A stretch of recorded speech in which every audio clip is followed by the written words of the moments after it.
성적 지향, 성별 정체성, 또 성별을 남자, 여자 이외에 제3의 성도 부정하고 그래서 헌법에 맞지 않아요.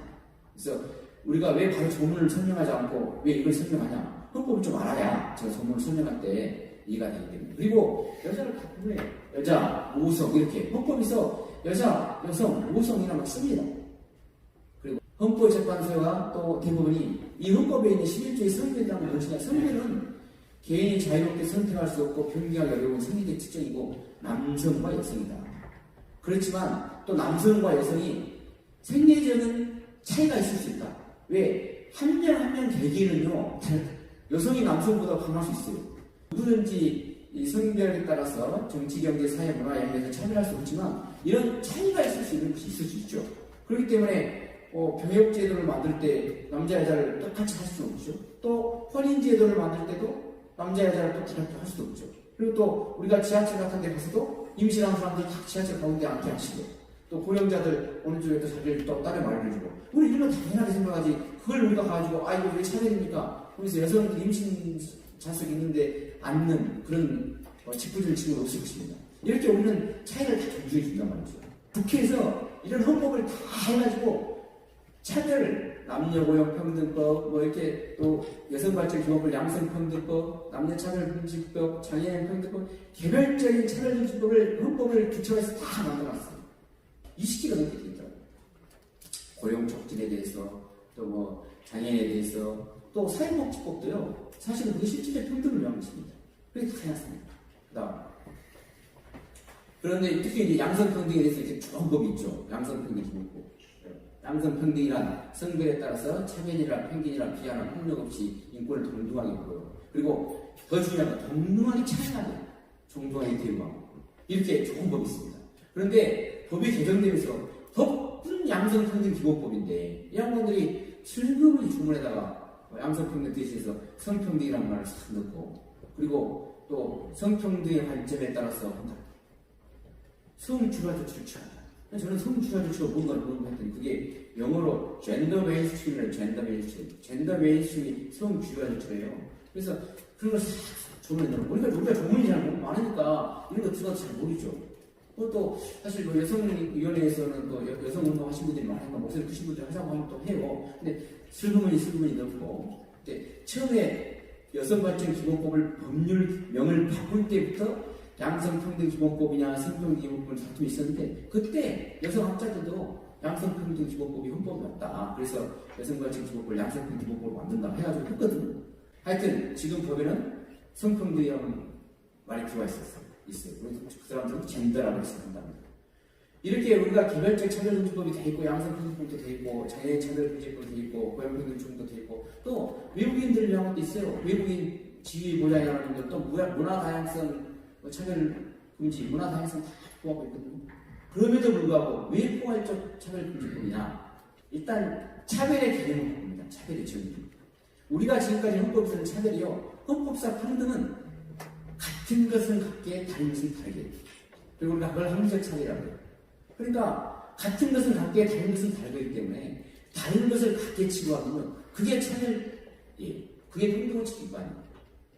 같은 것은 같게 치부하고 다른 것은 다르게 치부하는데 다른 것을 같게 치부하면 안 됩니다. 이게 헌법의 원칙이거든요.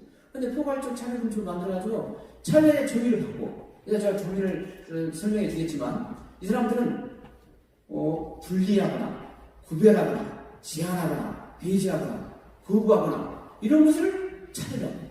그러니까 분리구별, 남자 여자 분리구별 차별합니다. 이게 아주 무서운 말이라고 합니다. 그래서 입증 책임을 전환해버린다. 원래 우리가 법 기본 원칙에서는요, 소송을 한 사람이 내가 주장하고 입증돼야 돼요. 그런데 이 차별금지법에서는 입증 책임을 전환해가지고 이 사람이 차별받다고 주장만 하면 이제 반대 상대방이 왜 이게 합리적 차별인지, 왜 내하고 다른 사람하고 같지 않은지 이런 걸 입증해야 돼요. 차별금지법 딱 만들면요, 그냥 법률을 하나 만들면서 헌법에 있는 그 기본권이 그대로 합해가지고 우리가 국가처럼 책임을 져야 되지. 그래가지고 건물주, 사용자, 교육기관의 교사들, 교장들, 그러니까 교회도 직원을 채용하면 되겠죠. 이런 채용에서 모든 차별금지 입증 책임, 금지하는 것, 헌법상 책임을 이제 개인한테 지워버리는 그런 대사회적 효력이 있다. 법적 제재를 엄청 심하게 합니다. 혹자들은 야, 목사님들의 설교는 차별받지 않습니다. 근데 목사님들이 설교를 교회에서만 해요. 제가 여기서 지금 제가 이렇게 강의를 하지 않습니까? 당연히 교회에서 하죠. 그러나 CTS나 CBS를 통해서 방송에 나가. 그리고 목사님 요즘에는 대면 예배 안 하니까 유튜브를 통해서 나가죠. 우리가 다 정보통신 이용의 제공자가 돼. 또 방송에 나가서 이야기해. 그리고 또 병원 가서 장례식장 가서 해. 또 전에 이제 미션스쿨로 왔습니다. 미션스쿨로 왔죠. 학교에도 우리 목사님들 많아. 그리고 교도소도 교목 있죠. 그리고 병원도 있죠. 또 사회복지시설에서 예배 다 드리죠. 목사님들이 예배에서만 이렇게 한다요. 그래가지고 그분들 뭐라고 하냐면 아니 목사님들 설교하는 거 아무 시간 없다고 이렇게 이야기를 해요. 그럼 과연 그런가? 이제 제가 구체적으로 목사님들 과연 처벌을 안 하셨나? 그런데 우리가 처벌이란 말을 그 사람들은 요새 계속 지금 정의당에서 목사님들 설교 처벌하지 않습니다. 처벌하지 않습니다. 근데 처벌의 의미가 형사처벌만 말하는 건 아니죠. 부부사를 찾아봤어요. 이렇게 했다고. 부부사를 처벌 형벌의 차 1번. 그런데요 저는 사실 군에서 징계처분을 받았어요. 징계처분도 있죠. 그리고 우리가 과태료 같은 거 물리면 과태료 딱지 쓴다고 하지 않습니까? 뭐 교통법규 위반은 그럼 과태료 물리죠. 그럼 벌칙 지면 벌칙. 다 처벌해요. 과태료도. 그러나 그건 형벌이 아니죠. 그렇게 질서벌도 내리죠. 이렇게 형사처벌만 있는 게 아니고 더 넓은 의미로 위법한 행위에 대한 고통을 준다. 이렇게 하면요 당연히 고통을 준다고 법에서. 그래서 형사처벌이 없다고 해서 목사님이 처벌 안 받나요? 더 무서운 게 있어요. 이행강제금 손해배상 이행을 합니다. 이것은요 제가 구체적으로 조문을 가지고 보겠습니다. 제가 성별이란 여성, 남성, 부의 불합설 없는 성을 말합니다. 헌법에는 틀림없이 아까 여자란 말도 쓰고 양성의 평등이라 했는데 이 법에다가 성별이란 여성, 남성, 부의 분리할 수 없는 성을 말한다. 여러분 이거 우리가 허용할 수 있겠어요? 없습니다. 그리고 이제 출신 지역 장애 이런 건 좋아요. 여기 다 법이 있습니다. 장애인 차별금지법. 그 다음에 출신 지역 차별 안 나고 엄청 노력하고 있어요.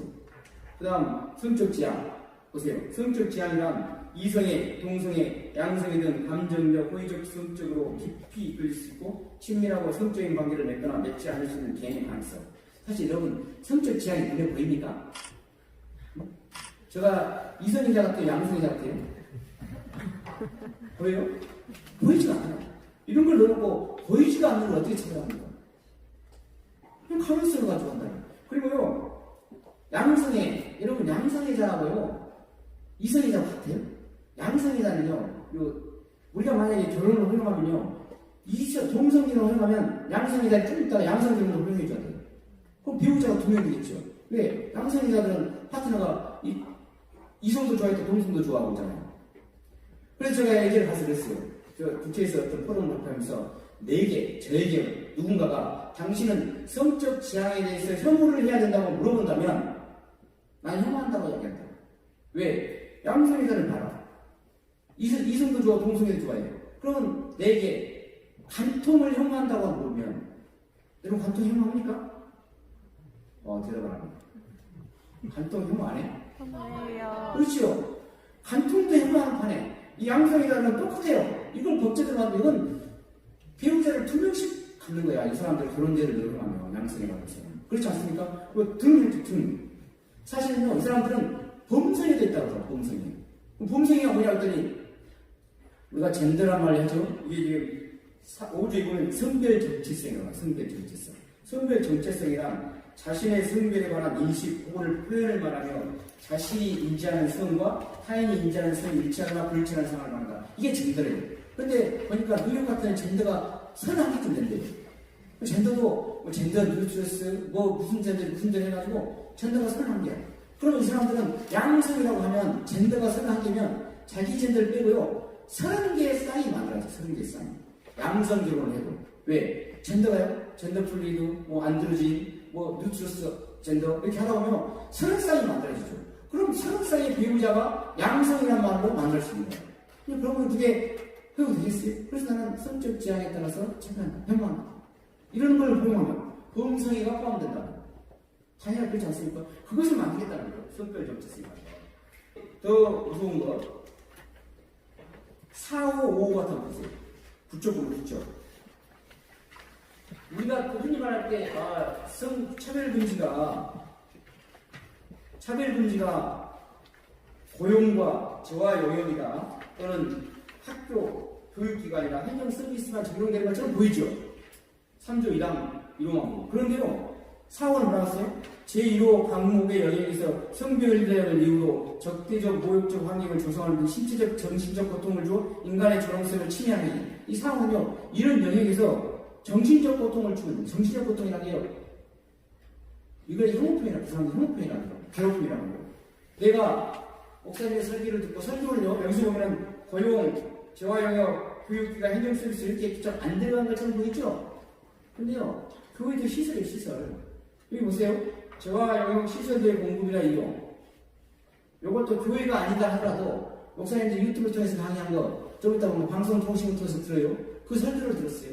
너무 충격받았다. 나는 목사님이 동성애는 죄라고 하기 때문에 정신적 충격을 받았다. 이거 괴롭힘이야. 이게 사고예요. 그리고 5호 보세요.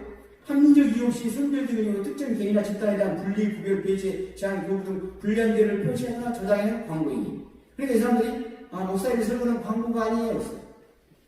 내가 광고를 찾아보니까요. 세상에 널리 알리는 거예요. 목사님 설교를 혼자 골방에서 합니까? 널리 알린다고 하죠. 광고가 꼭 돈 받고 이렇게 모델 써서 하는 건 아니에요. 목사님들 설교를 통해서 유튜브를 통해서 널리 알립니다. 그리고 학교에서 하는 설교들요 다 방송돼요. CTS, CBS 극동방송에 여러분 설교 목사님들 설교 다 나갑니다. 정보통신을 통해서. 그래요. 홍보하는 거죠. 광고 널리 알리는 거죠. 이것은요 법령 해석하기 나름이에요. 광고를 어떻게 해석할 것이냐. 그리고 분리, 구별, 배제죠. 어떤 분이 어저께 토론에 나와서 어떤 상황에서 저는 이성애자지만 동성애를 찾아다는다. 너가 이성애자라고 하는 순간에 벌써 위반이야. 분리했잖아요. 이렇게 갖다 붙이면 다 하게 될 거예요. 이런 법이 차별의 정의를